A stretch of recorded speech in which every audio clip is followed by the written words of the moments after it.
আসসালামু আলাইকুম। কেমন আছেন সবাই? যে যেখান থেকেই আমার ভিডিওটি দেখছেন সবার জন্য রইল অনেক অনেক শুভেচ্ছা ও ভালোবাসা। আজকে একদম মিষ্টির দোকানের মতো করে ছানা দিয়ে সাদা মিষ্টি তৈরি করে দেখাবো। এই মিষ্টিটা খেতে এমনিতেও ভীষণ ভালো লাগে। চাইলে একবার এই রেসিপি ফলো করে আপনিও ট্রাই করে দেখতে পারেন। তৈরি করার জন্য আমি প্রথমে একটি পাতিলে 2 কেজি দুধকে জাল করে নেব।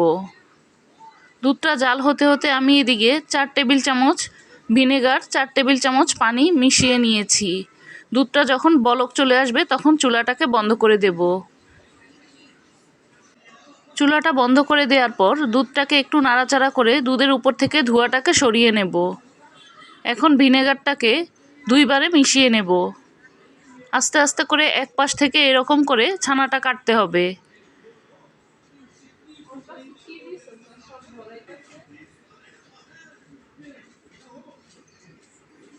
এভাবে 2 বারে ভিনেগারটাকে মিশিয়ে আমি ছানাটাকে কেটে নিয়েছি। এবার ছানাটাকে একটা পাতলা সুতি কাপড়ে ঢেলে ঠান্ডা পানি দিয়ে একটু ভালোভাবে ধুয়ে নেব। ধুয়ে 1 ঘন্টার জন্য ছানাটাকে পানি ঝরিয়ে নেব।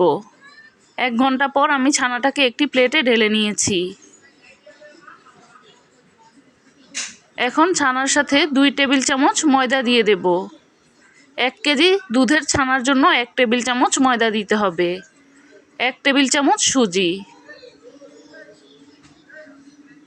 1 টেবিল চামচ গুঁড়া দুধ, 1 টেবিল চামচ চিনি, 2 চিমটি বেকিং পাউডার। বেকিং পাউডারটা স্কিপ হয়ে গেছে। এখন সবগুলো উপকরণ একসাথে হাত দিয়ে একটু ভালোভাবে মথে নেব।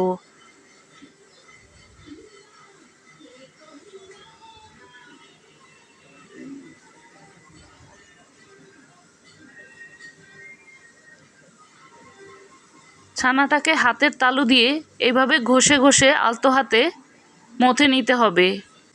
5-6 মিনিটের মতো আমি ছানাটাকে মথে নিয়েছি। ছানাটা মথে নেওয়ার পর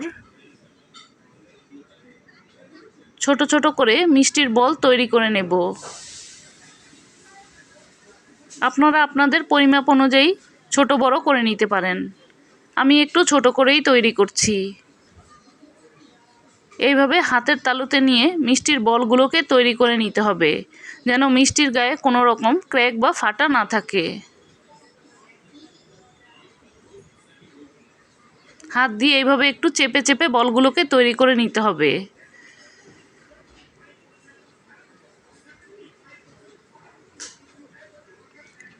এভাবে করে আমি সবগুলো মিষ্টির বলকে তৈরি করে নিয়েছি। এবার শিরাটা তৈরি করার জন্য চুলায় একটি প্যান বসিয়ে 2 কাপ চিনি দিয়ে দেব। এবার 2 কাপ চিনির সাথে 4 কাপ পানি মিশিয়ে শিরাটাকে তৈরি করে নেব। খুব বেশি পাতলা করে শিরাটা তৈরি করার দরকার নেই। এখন চিনি আর পানিটাকে একটু ভালোভাবে মিশিয়ে জাল করে নেব। যখন বলক চলে আসবে তখন চুলাটাকে কমিয়ে নিয়ে মিষ্টির বলগুলোকে দিয়ে দেব।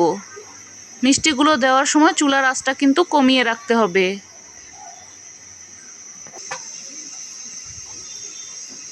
এখন চুলাটাকে হাই হিটে করে 5 মিনিট জাল করে নেব ঢাকনাটা দিয়ে। 5 মিনিট জাল করে নেওয়ার পর ঢাকনাটা খুলে মিষ্টিগুলোকে নাড়াচাড়া করে দেব।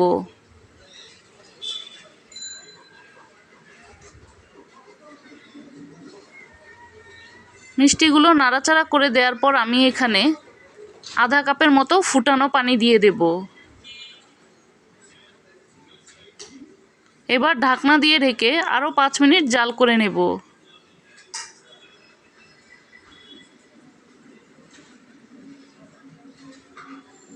আবার 5 মিনিট পর আমি আরও আধা কাপ পানি দিয়ে দেব। এইভাবে করে মিষ্টিগুলোকে আমি 25 মিনিট জাল করে নিয়েছি। 25 মিনিটে আমি 5 বার পানি দিয়েছি।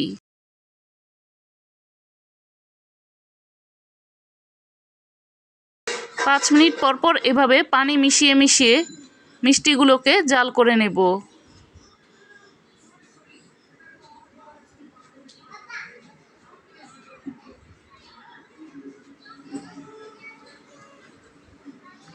শিরাটা যাতে কোনোভাবেই ঘন হয়ে না যায়।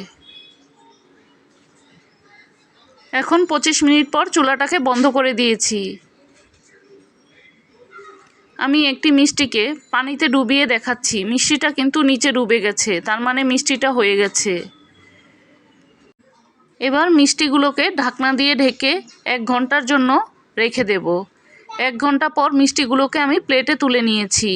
উপরে কিছুটা গুঁড়ো দুধ ছিটিয়ে বা মাওয়া ছিটিয়ে পরিবেশন করতে পারেন। মিষ্টিগুলো খেতে কিন্তু ভীষণ মজার হয়েছিল। চাইলে এই রেসিপিটি ফলো করে আপনিও এভাবে সাদা মিষ্টিটি তৈরি করে দেখতে পারেন। আবারও দেখা হবে এইরকম নতুন কোনো রেসিপি নিয়ে। সেই পর্যন্ত ভালো থাকবেন, সুস্থ থাকবেন।